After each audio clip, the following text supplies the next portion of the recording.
Welcome to the program. I'm Carol Carey. Today's conversations with Dr. Watkins, the guest will be Sandy Lynn, the head volleyball coach at Illinois State University. Sandy has received her bachelor's degree from Utah State University. She's currently working on her master's. Illinois State is her first head coaching job with volleyball, and she's going into her 5th year.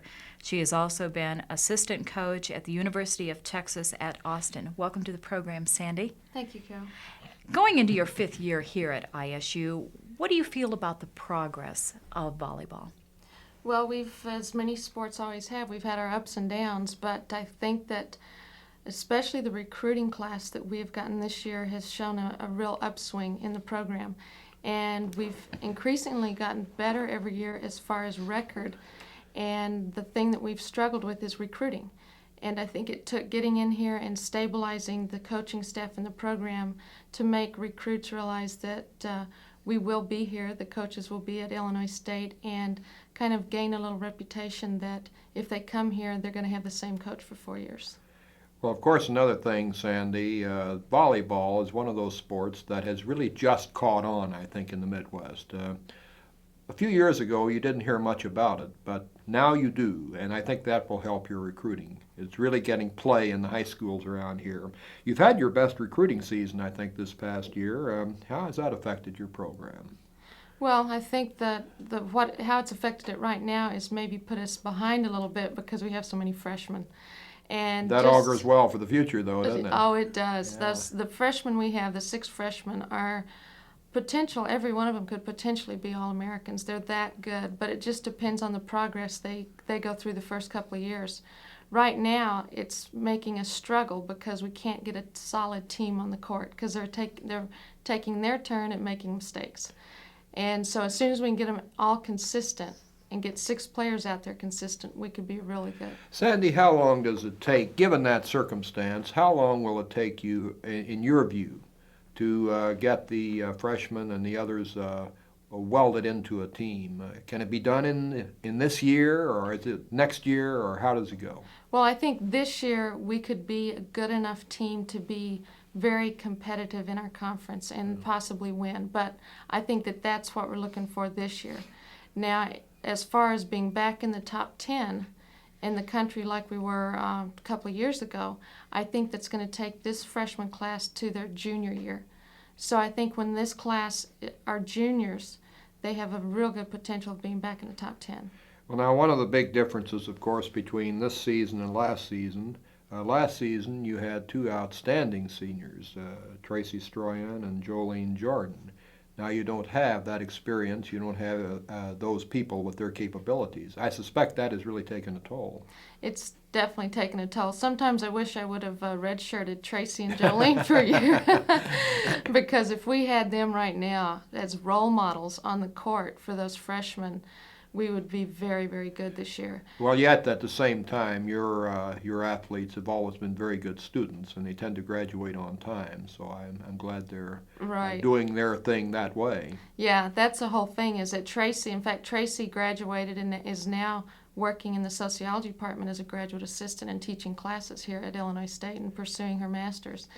And so it is good that they get in and they get finished in 4 years. You've had some 4-point students on that team in years past. Yes, Jackie Kemper. And I remember Jackie was an outstanding student. Right, she's a Bone Scholar too. Yes. So. Where is she now? Do you know? She is up in the Chicago area and she's teaching in high school. Very good. Now, you also had an injury to Chris Rehor.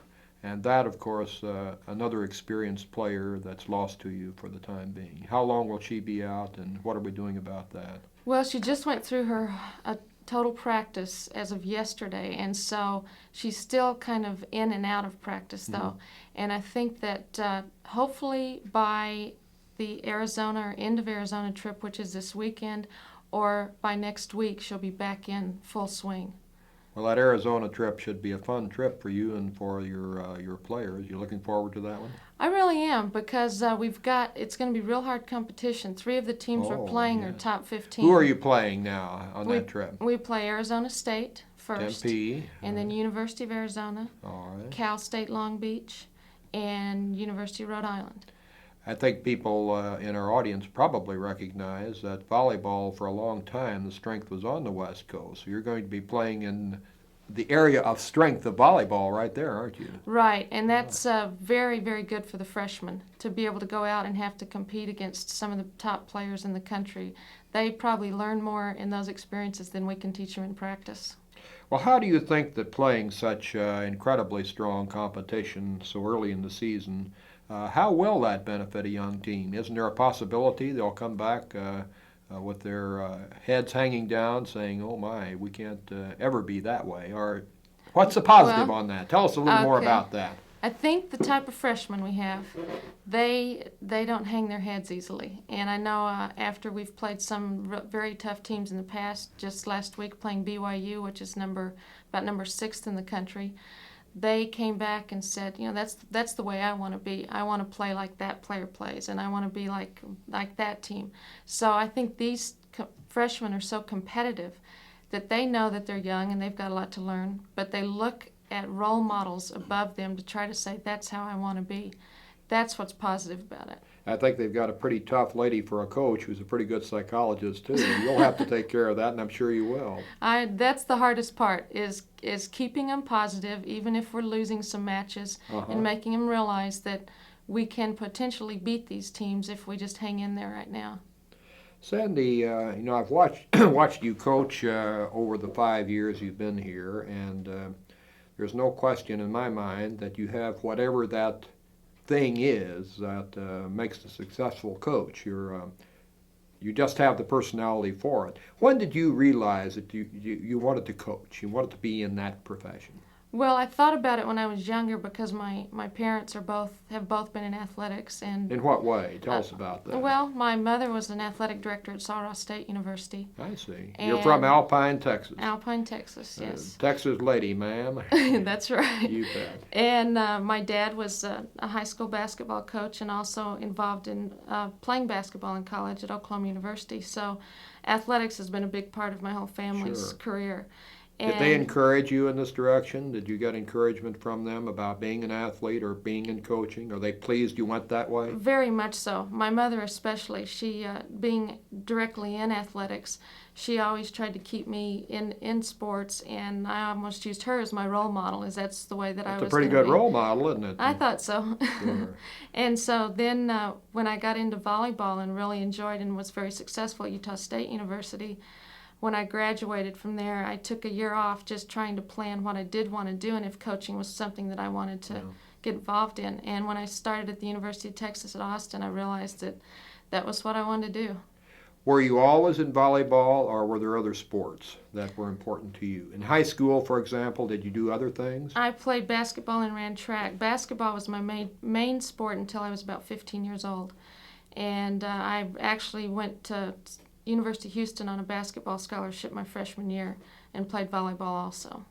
As I recall, you had an experience in running a year ago yourself that taught you some lessons. Tell the audience about that. Well, it's definitely cut my running down a little bit. I qualified for the Boston Marathon and trained pretty intensely to go in and do the best I could possibly do. And when I got there, many factors were involved: heat and humidity, and just not a good day of running for myself. Bad day, in fact, yeah. Yeah, bad day all the way around. And I probably went out a little bit too fast for the heat conditions, and it got to me. It took its toll at about 18 miles. And I ended up in the medical tent and had to get IVs, and scared me to death, and I decided that I wasn't going to run any more marathons. Total dehydration, wasn't it? Right. Yeah, well, you do enough without running marathons as well, but I know you still run personally, don't you? Right, I just run to keep fit and to try to stay active a little bit. Now you, as a coach, being successful, young, one of the people on the way up, no question of that. We're not gilding a lily here. Everybody knows it. You've had opportunities to go to other places. In fact, we thought maybe a year ago or so that we were going to lose Sandy Lynn. And certainly that would have been a blow to our program. You decided not to. What is it that keeps you here, Sandy, at Illinois State? What made you change your mind? Well, I think there are many factors, and I know that I didn't know I knew a lot about the program when I came in here from hearsay, but I really didn't know what made the program successful even when Linda Herman was coach. And I've come to realize that all the support that we get from the administration is exactly what keeps me here. Because I talk to many coaches around the country, and they don't have the support that we have. In fact, they're extremely jealous of the things that we have and all the benefits we have, or I have as a coach here at Illinois State. And I think when anytime a coach can walk in and just worry about how to make the team perform and not worry about all the little details, is when they can become the best coach. And I feel like here in the 4 years that I've been here, I've had the opportunity to grow as a coach more than I would have had at many other universities. So you can forget about the administrative details and concentrate on what you're paid to do, namely developing the team. Exactly. And I know many coaches that even are in the Big Ten schools or Big Eight that I know personally that don't have anywhere near the situation that a lot of the coaches have here, including myself. Sandy, it has occurred to me, just watching the caliber of young woman that you recruit and then following their academic careers, you must be concerned, though, with them off the court as well as on. You must have a concern with them as total human beings. I definitely do. We have our first team meeting in August when they first get to campus is mainly about how they develop as people. Because I think the biggest reward for me as a coach is to see what happens to the athlete when they're through playing volleyball. And for most of them, they will be through playing volleyball in fairly short order, 4 or 5 years. Women, right, as of today, women do not have an opportunity to play other than the Olympic team outside of college volleyball. And even if there is a professional league that's coming up, it's not going to be anything like professional men's sports. Sure. So I think that the women that we're recruiting are going into physics, engineering, math education, different things like that. Some of our toughest majors. Right. And computer science, some of them are in exactly. that. Yeah. And I think that they're doing it because they realize in 4 years they need to go out and have a real profession, and they're not going to be able to depend on volleyball. Sandy, this is a tough question, probably not even a fair one. But you have been very successful. What is your philosophy of coaching? How do you get out of these youngsters what you do?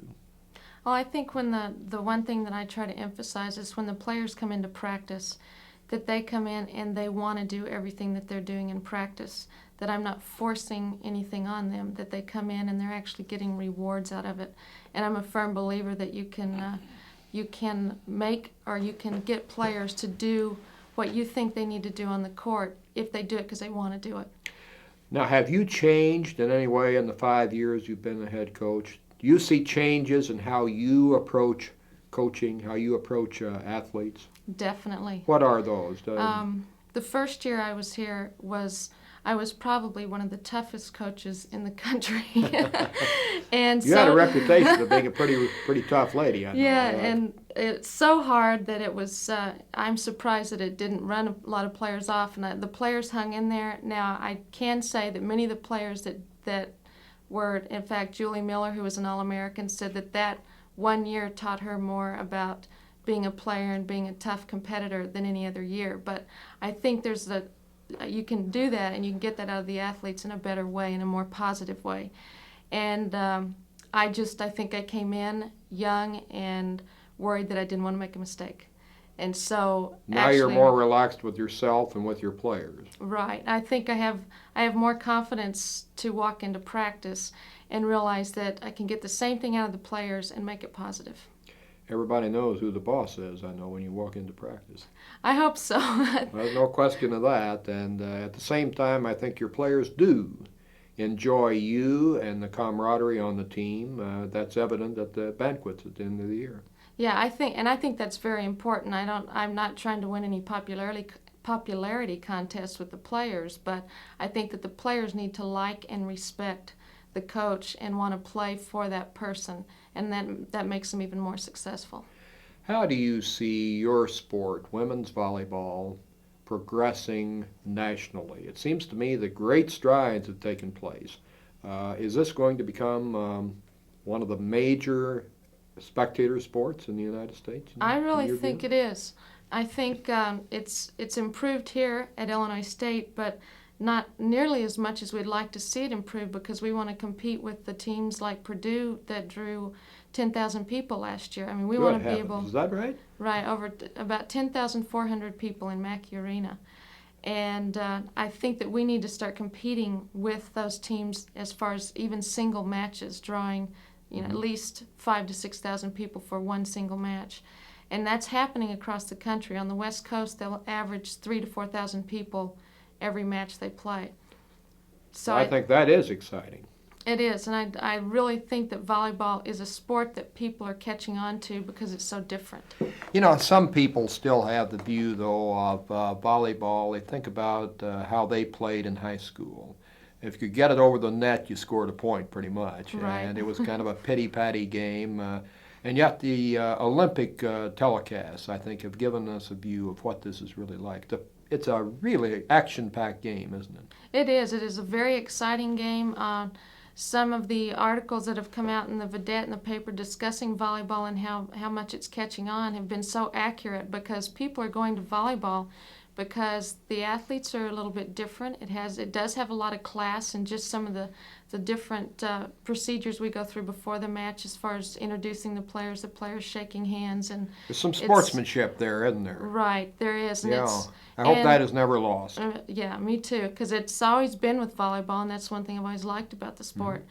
But the thing that's unique about it here in many schools is that there's only a women's sport. Yeah. And so we don't compete with the men's sport, and that does help, because I think that we can go out and be a volleyball team. You think that new arena will help your program? I really do. I think that that's going to be a big plus for us. In fact, we would really like to see the first volleyball match we have in there, see how many people we can get in the arena. Well, we'll do a good promotion on that. I hope so. Now, the way your teams play, a young woman has to be in exceptional condition to do what you ask them to do what they have to do to compete at your level. How do you get them in condition? What is your conditioning program like? Tell us a little bit about what you ask them to do year-round. Okay, right at the summer, they start out around July 10th, and I have starting last year, I worked very, very closely with Pat Gregory and his assistant strength coach. Mm-hmm. And also his assistant Bobby Davenport, who works directly with volleyball. And I think that has been the major plus in our conditioning in the last year, because he has taken time to develop a program specific for volleyball players. Oh, my goodness. And that is interesting. Yes, and he's actually spent hours researching it and discussing it with me, and what kind of position they need to be in on the court, or what's the major muscle What does he groups. emphasize? What does Pat emphasize in this program, Sandy? He emphasizes jump training. Quickness, I guess? As far as increasing inches on their jump. Mm-hmm. Quickness as far as footwork and speed work in the gym and agilities. They do speed work on the track. Then he adds aerobic conditioning, like a 3-mile run, and then also weight training. How much weight training do they do? The first of the season, they'll do 3 days a week of weight training. And preseason, when we do the 2 days, they spend 2 hours in the morning going through the conditioning program every morning. So there's a lot of overall body conditioning. Do you think that conditioning is sometimes the difference between your team winning or losing a match, for example? I definitely think it is. I think if we're evenly matched... You can reach down in that last game and win it when everybody else is tired out. Right. And I also believe that the girls that are in better physical condition, they have more self-confidence when they walk on the court. I think it goes back to what everybody's learning about fitness, is that getting out and being fit and taking care of yourself also reflects on how you handle yourself in everyday life. And so I think that the players have a better feeling about themselves. Do they take to this training fairly well, or do you get resistance from some of them? At the first, I definitely got resistance. And didn't like the 3-mile run, I suspect. No, in fact... Who would? That's a tough run. Yeah, it is a tough run, and they have to do it under 27 minutes. And so it's not just a 3-mile get in if you can type thing, where no. you walk and run and get there sometime. Right. It's a continuous run for time. Okay. And 9 minutes a mile. Mm-hmm. Okay. And the freshmen are probably the ones that really have to take about a month to start enjoying the training program, because they have never had to train like this in their high school careers, and Sure. so they never understand how difficult it is, but then they really learn to like it. And I think the approach that both Pat and Bobby take to the program, the girls really enjoy training for them because they're very positive about the training. What do you see in terms of ISU the next 4 years? You've got these freshmen. How good can we be, do you think? I think That's putting you on the spot, and that's a tough question, but well, I'll stick it's a with natural one to ask. Sure, and I have people You're ask proud me of it all your the young time. people, and you think you've got a good class of recruits. How far do you think you can go with them, Sandy? I have to compare this group to the group 2 years ago that had the Julie Miller, the All-Americans, and Jolene Jordan, Tracy Stroyan, Kathy Olson, Jackie Kemper, the group that went over and beat defending national championship Hawaii. And I think that this is the type of group that can do that in 3 to 4 years, they can be the ones that are upsetting some of the top teams in the country and getting the number 10, 9-10 spot in the country. You think we can move into that top 10 then eventually? I really do. I think That'd be something, wouldn't it? Yeah, and I think these players are the type that can, and these players are also going to attract the same type of players to come into How ISU. many will you try to recruit in this coming year, Sandy, to go to that very subject? We will only recruit 1 or 2, and probably 1, so that we don't have an odd turnover year after year, because we have too many freshmen right now. We would Yeah. never want to have this many freshmen, but we actually just had an unbelievable amount of our top recruits that wanted to come to Illinois State, and we didn't want to turn them down. I know you had some cases where you were recruited out of the Midwest and it didn't work out. Right. Uh, That's very difficult, and we have stayed. Kids get homesick, they're too Right. far from home, parents don't see them play, they gradually give up. We had some good Yeah. kids that did that. Yeah, we had a couple of Californians that came out and just couldn't stay with it, and I think it is very hard on them. It's hard on kids that we have coming from Indiana and Chicago. Oh, sure. So So you know how it is for somebody 2,000 miles from home. It Right. must be pretty tough. Exactly, and so I think that we have definitely narrowed our recruiting field down to Michigan, Indiana, Illinois. Are there good enough programs in those states to be competitive nationally in your view? I suspect there are. They're so good that we have to compete recruiting in Chicago with USC and UCLA. That's the toughest Really? part.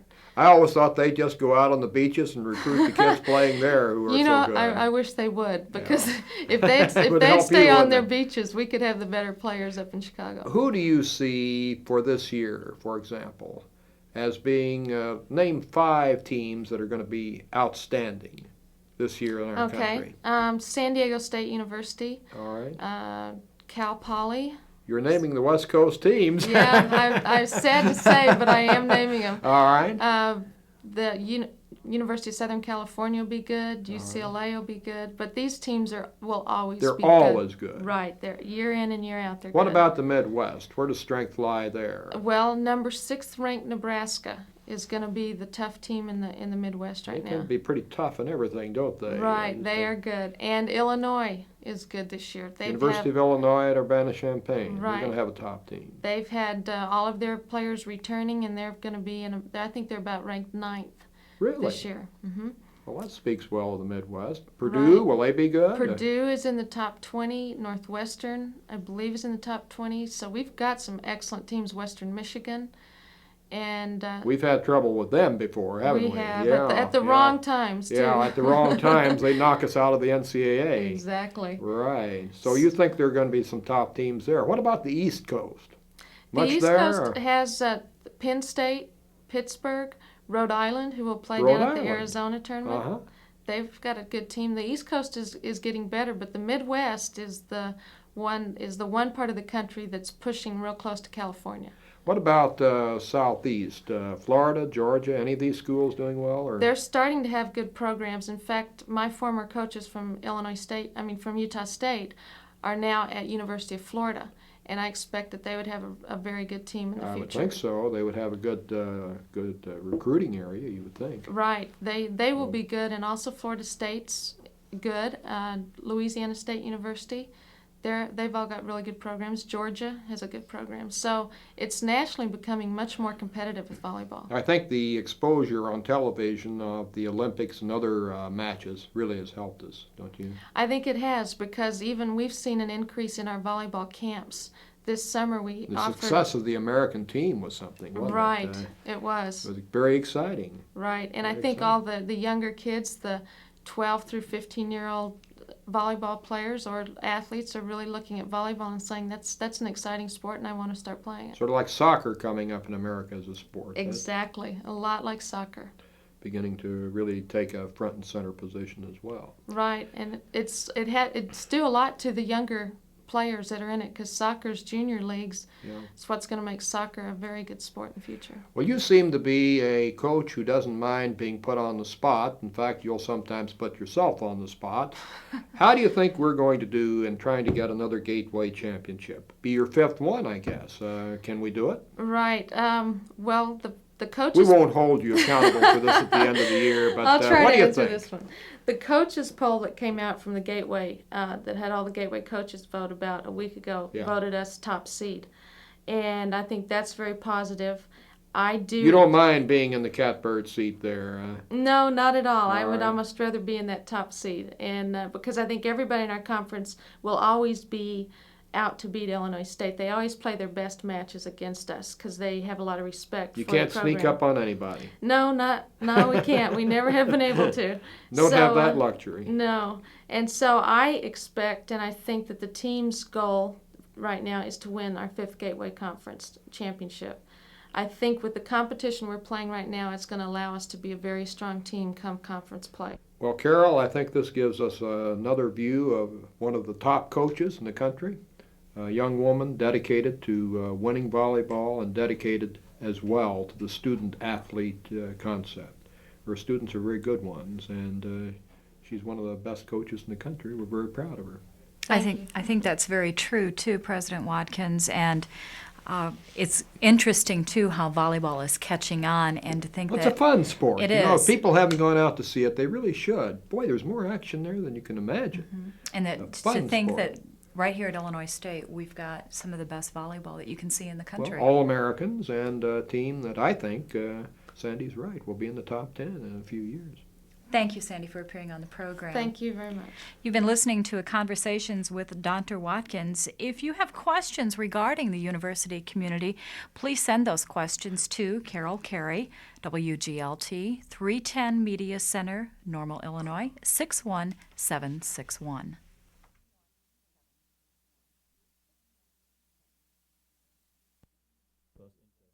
And different than to the looker whose approach is another one, of course, another generation. And I think I have learned a lot of them. I've needed two pieces for four clarinets. It was composed in 1965. It will be receiving its premiere at this concert. The first, three aspects of Janus, is, he writes, an example of graphic symmetrical thinking. The three sections of the piece are based on a 12-tone row. The second piece, entitled No Exit, is a kind of mobile, where a main section is repeated 3 times with the interspersed of 2 episodic cadenzas.